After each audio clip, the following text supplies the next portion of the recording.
Сәлеметсіздер ме, құрметті оқырмандар? Біздің идеалды мемлекетімізге қош келдіңіздер. Біздің мемлекетіміздің аты Біреу. Біреу 18 ғасырда құрылған мемлекет. Оның Бірей сөзінің мағынасы өзін мықты әрі данышпан, сөзге шешен, бұрынғы Ұлыбританияның лордтар палатасының басшысы. Ол кезде Ұлыбританияда көп билік корольде болғаннан кейін өзі бөлек кетіп мемлекет құрғысы келеді.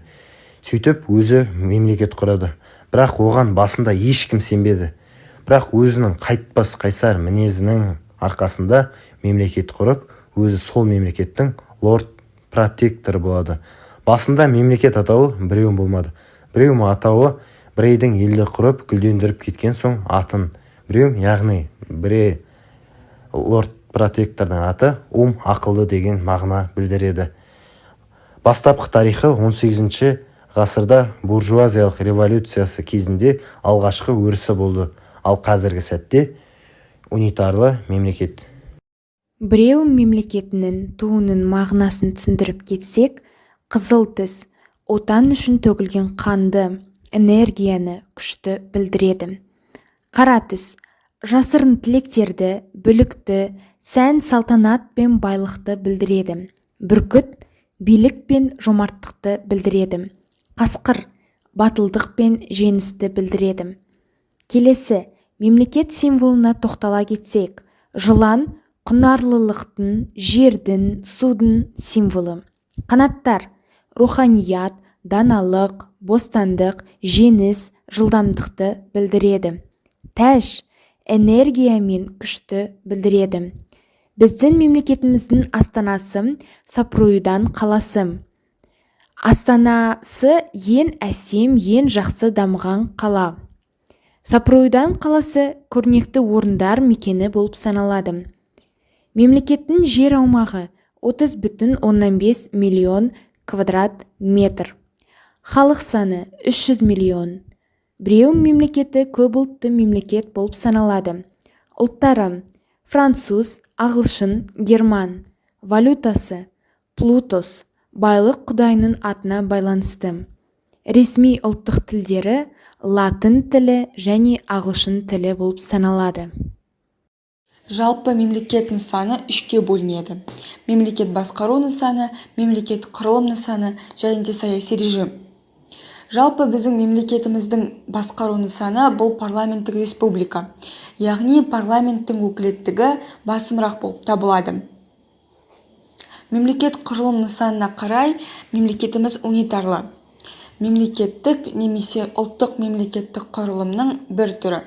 Оның территориясы әкімшілік аумақтық бөліктерге бөлінеді. Федерациядан айырмашылығы бір конституция, бір жоғарғы өкілеттік орган, бір үкіметі болады. Саяси режиміне қарай демократиялық мемлекет. Жалпы демократия сөзі грек тілінен аударғанда демос халық, кратос билік деген сөзден шыққан. Яғни демократия дегеніміз халық билігі деген мағынаны білдіреді. Демократиялық мемлекет барлық биліктің органдар халықтың мандатына ие болатын мемлекет. Бұл жерде әрбір органға тиесілі биліктің көлемінің шектері заңмен анықталады. Ал барлық азаматтар сотпен қорғалатын ажырамас құқықтар мен бостандықтарға ие болады. Біреу мемлекетінің мемлекет механизмі либералдық партия мен социалистік партия арасында парламент сайлауында бір-бірімен тартысқа түседі. Либералдық партия қарапайым тұрғындардың өміріне жақын болады. Яғни халықтың бақыты үшін жұмыс атқарады. Партия халық қолдауына ие болған парламентте көбінесе жеңіске жететін партия. Ал социалистік партия болса мемлекет үшін жұмыс жасайды. Яғни адамдардың барлығы тең дәрежеде мемлекеттің қолдауы арқылы барлығы бірдей бақытты қылу ретінде тұжырым жасайды. Парламент өкіметті басқарады. Өкімет жергілікті басқаруды басқарады. Жергілікті органдар халықтың бақытты өмір сүруіне жауапты және халықтың қалауындағы нәрселерді жасау. Парламент басшысы өкімет пен жергілікті органды ауыстырып таратуға құқығы бар.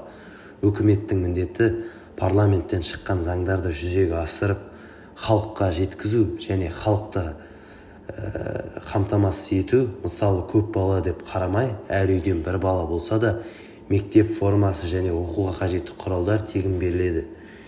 Мектепте орта білім тегін беріледі. Конституцияға сәйкес бәрі орта және жоғары білім алуға міндетті. Бірақ оқуға салғырт қарап, оқудан қалатын болса, ата-анасына айыппұл салынады. Бұл мемлекетте барлық адам бақытты. Өйткені екі партияда халыққа тигізетін пайдасы мол. Халықтың қамы мен ізгілігі үшін жұмыс атқарады. Парламентте бір ғана адам шешім қабылдамайды. Яғни барлық парламенттің мүшесі кеңесіп, ақылдасып, бір шешімге келіп заң шығарады. Егер бұл заңдар халыққа көп жағынан ұнамаса, парламентте қайта қаралып, бір шешімге келіп заң шығарылады. Біздің мемлекетіміздің пайдалы қазбаларына келетін болсақ, біздің мемлекетіміз пайдалы қазбаларға бай. Әр аумақта гидроресурстар бар. Флора мен фауна байлығы жоғары болып табылады. Климаты өте жақсы, топырағы ылғалды. Халықтар тұру үшін қолайлы климат ол біздің елде. Табиғаты, туризмі өте жақсы дамыған. Біздің мемлекетіміздің табиғаттың тарихын көру үшін әртүрлі елден әртүрлі халық өкілдері туристік саяхаттар жасайды.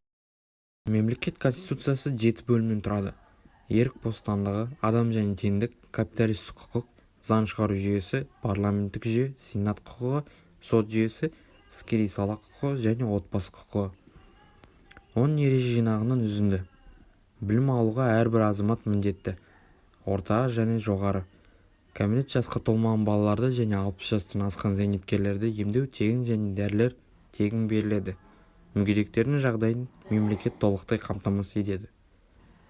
Төртіншіден, барлық адамдардың құқығы тең. 5. Адам қадір-қасиетіне қол соғылмайды.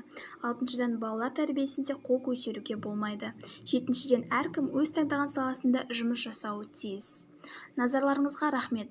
Презентацияны орындағандар: Сейілбекова Айбану, Мұхамедқалиева Малика, Сыздықова Нұрай, Аманқосов Қыдырбек, Шайханов Дінмұхамед.